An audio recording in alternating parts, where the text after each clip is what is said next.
Good morning again. Good morning. So my father had a beautiful, beautiful tenor voice. And one of my favorite songs that he sang was the Lord's Prayer. And I was just thinking one of these days I'll have to sing that here, but I'll have to do it at a time when I don't weep through it. So I don't know how long that's going to take me to do it. But so singing's kind of in my blood. But it's far different singing at home and playing around, singing the records in the basement than it is doing it in front of a group like this. So, you know, in 2002, when I joined the Unity Church in Bowie, Maryland for the first time, and I was inspired to join the choir, it was quite daunting to me to sing in public and not to my stuffed animals or to the basement door. So I did join the choir and was pretty meek and just wanted to fold in with all the other voices around me and not stand out in any way. And that went on for a while until at some point I was inspired to sing a solo. And actually I sang the song that I'm going to do during the offertory today. And I tell you what, I was so terrified before I had to get up and sing that song that my heart was beating out of my chest and I could see my blouse going like this. And as the time got nearer and nearer, because of course my song was near the end of service, and so I'm trying not to worry about whether or not I've got the lyrics down pat, am I going to forget them? And then I thought, I just don't want to do this. And I just need a disaster. Something's got to hit this building so I don't have to get up and sing this song. Please, God, don't make me sing this song. And, you know, I ended up doing it and, just glad I did, because we need to do the things that we're called to do. Those are our rising moments. That's our resurrection. When we get to stand up into the things we're called to do, no matter how minor we may think they are. So the things that we're called to do are not always about changing your vocation or your job and walking away from it and starting a new career. It may be singing in the choir. It might be volunteering somewhere. It might be taking better care of yourself. It might be serving as caregiver for a loved one. It might be babysitting and having a positive effect on young minds, deciding that you want to teach a class somewhere, or that you're simply just going to be kind to every single person you meet. It might be showing up differently in your relationships. You know, sometimes we have difficult relationships in our family or at work. And sometimes we're called to show up as love when we don't feel like it. And when we'd rather show up as something else. I've often showed up as something else that I ended up not being quite proud of. And so we're called to be love. Love unconditional. And it's hard to do that. And that might be your rising, your resurrection that day. Last week we talked about Gethsemane and being on the cross, and the cross symbolizes a crossroads where you sit and think about, which way am I going to go with this? Am I going to show up the way I'm called to show up? Am I going to rise in this moment? Or am I just going to do what I'm used to doing? Because I'm comfortable there, because it's easier, because nobody's going to know that I was inspired to do otherwise. So this journey with singing for me has just been kind of up and down. So, I had that first experience and I thought, all right, I don't know that I want to feel terror like that again. But the calling to sing kept coming back. And every time I'm in those moments when I'm singing, it's pure heaven once I let go of the fact that I'm scared to death. And most of my fear was that I was afraid of what everybody in the audience would think. Because I automatically think that you're judging me. Mainly because I'm generally judging everybody else. We have our stuff. So generally what we're afraid of are the things we do in the world. Projection, yes. And so that was what I was afraid of. And then I talked to a wonderful friend of mine who's a glorious singer, Robin Hackett. And I asked her about that. And she said, if this is your gift, what is there to fear? Just step into your gift. There's nothing to figure out. You don't have to worry about what people think about it because it's yours. And because it's your gift, you were given every single thing you need to do it. Every single thing you need to do it. And sure, we might need to practice and hone our skills, but it's all inside.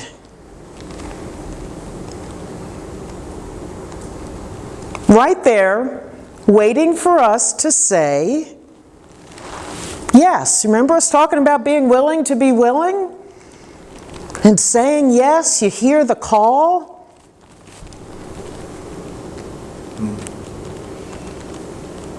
Just being willing. And so after having that conversation with her, I started saying a prayer. Sometimes out loud, because I just really need God to hear. I'm making sure you're hearing me now. And that would help dispel some of my anxiety to say it out loud. And I would just say, you know what? Sing through me, please. Because this is not about me. Because if I was given a gift and I'm to present it to whomever is in front of me, it's about what you need to hear and what Spirit needs to say through me to you through the song. And then I can let go of it. Because Spirit made the call. And Spirit has something to say. Has something to sing to you through my voice. And so when you step into the world with what you have to do, Spirit is moving through you into the world. We are God in action, God expressing our divinity come alive.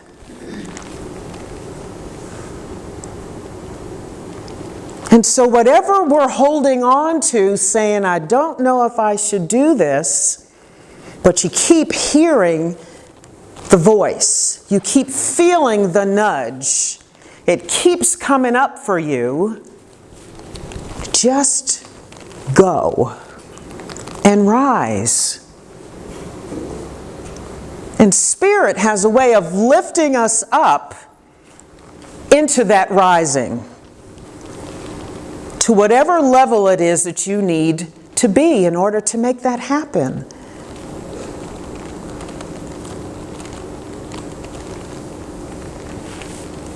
And whatever resources you need to help you do it better, show up as you continue to say yes.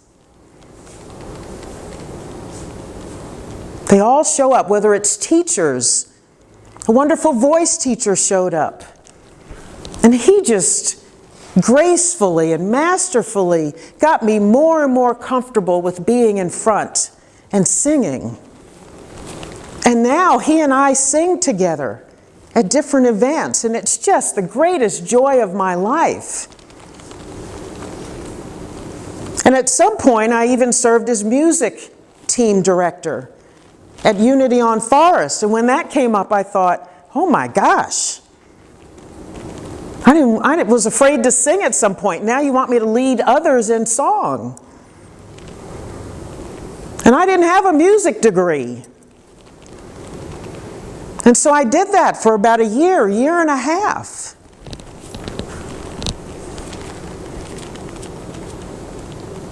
So there's levels of rising. You start out here, you say yes, and then Spirit lifts you again and says, I have more for you. More ways to use your gift, deeper ways to go. And as you rise, the things that you need to heal, heal. Every doubt, every fear, every bit of shame starts to fall away. Everything that broke your heart fuses together and is stronger than ever before.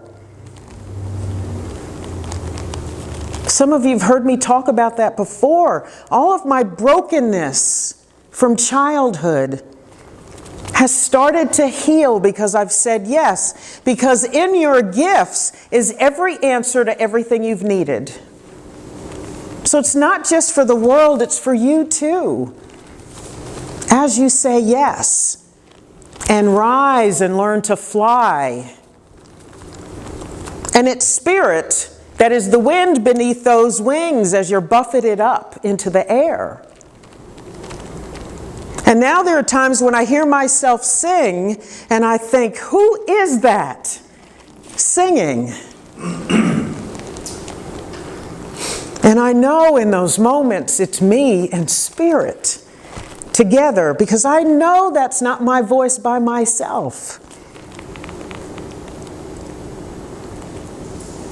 Yeah. Spirit meets us exactly where we are and takes us where we need to be. Takes us right where we need to be.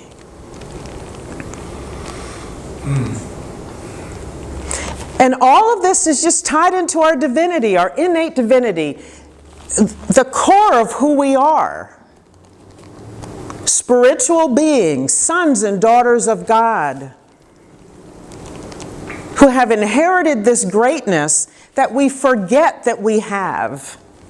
And Jesus is the way shower. That's why we call him that. That's why I invoke that when we're saying prayer. In the name of Jesus, our way shower, he walked the path. And every time he needed to do something, he invoked divine mind. He invoked God, lifted his eyes to heaven, and said out loud, stand up and walk, you are healed. Turned water into wine. Cured the blind.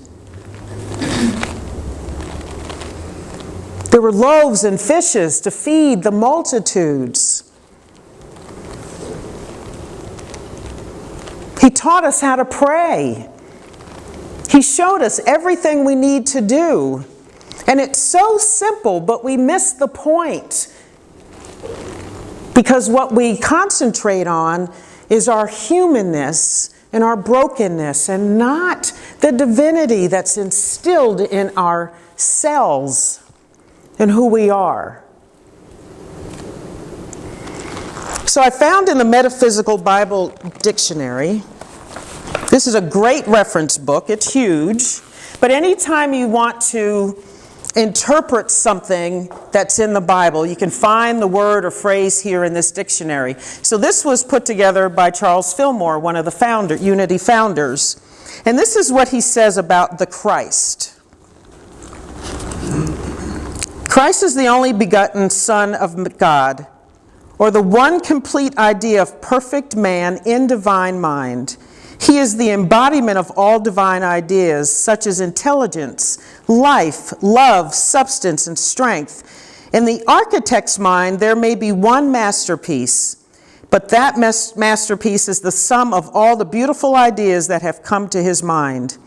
This Christ, or perfect man idea existing eternally in divine mind, is the true spiritual higher self of every individual.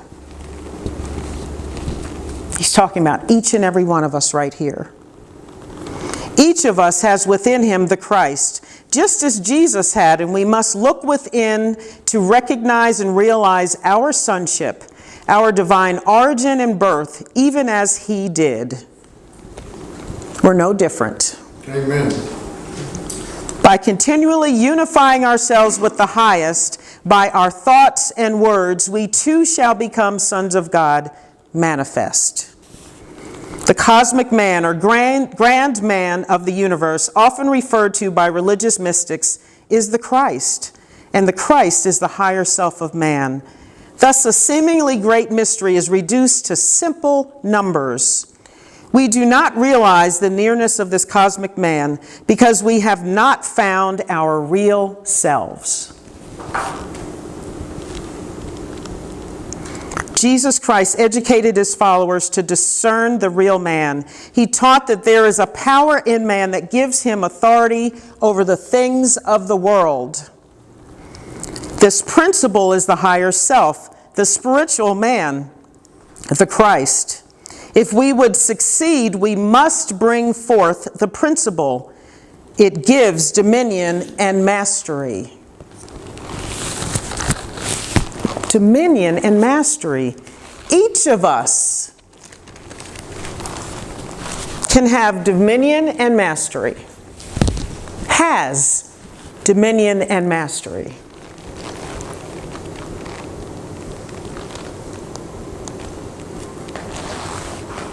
It's only to recognize it and embrace it and step into it every single day as you rise.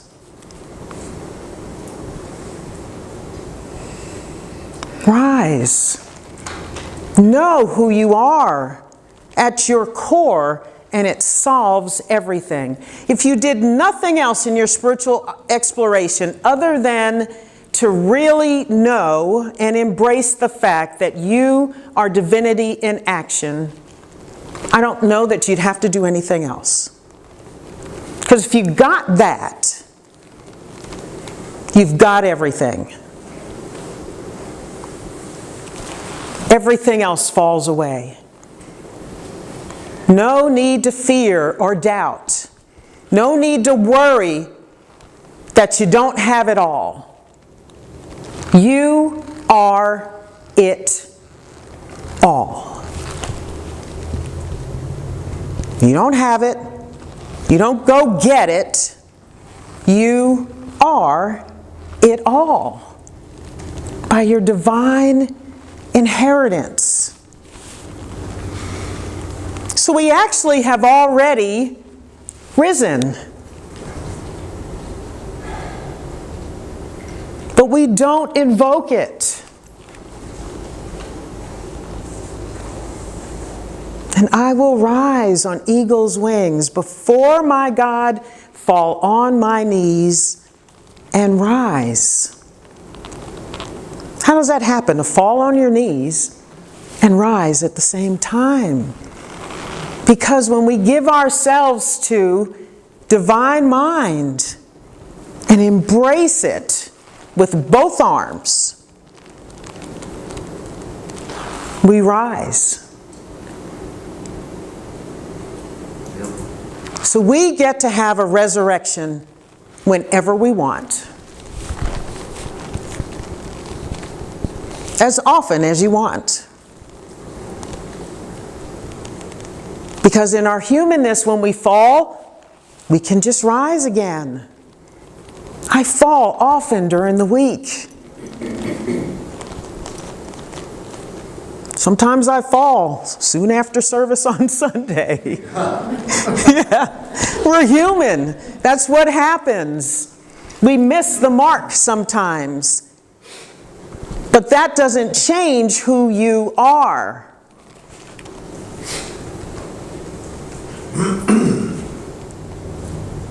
Dust yourself off. Remind yourself who you are and rise. My prayer for you this day is that you will remember that in every single moment that you need it. In every single moment that somebody needs your gift, so that you step fully into your divinity and deliver wholeheartedly.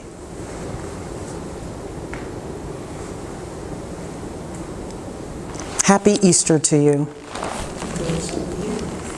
Take a deep breath. Whatever it is that you need to take from these words that I've just spoken, hold them now in your heart.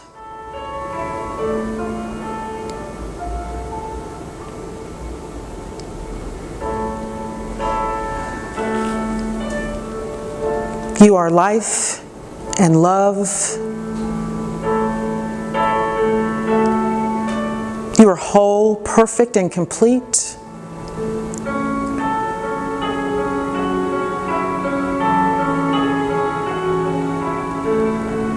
With dominion and mastery over all things on the earth.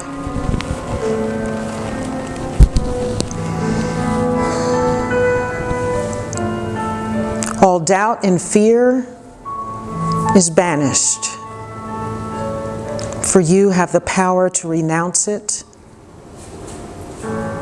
at any given time that it crops up.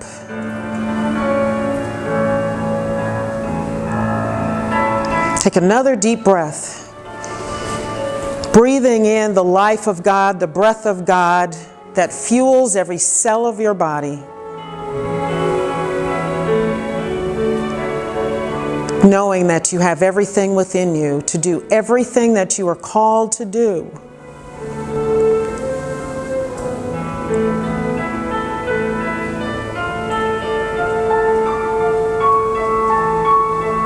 Take one more deep breath.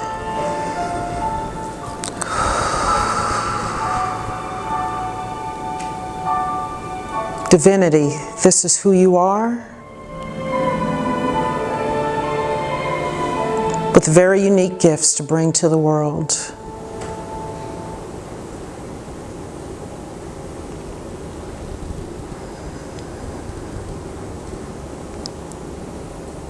Let's just be in silence for a moment.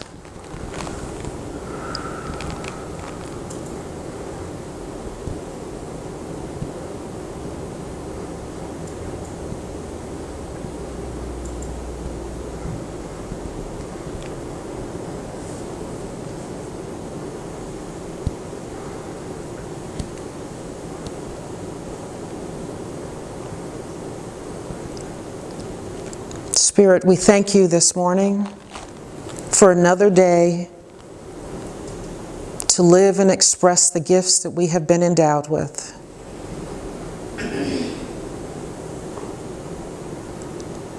Thank you for all the blessings that flow into our lives every single day. Love, peace, joy, vibrant health, prosperity, wisdom, divine ideas, friendship, this community, and all the people who serve it and make this Sunday service happen and do the work to keep it running. So that we may grow more fully into our divinity.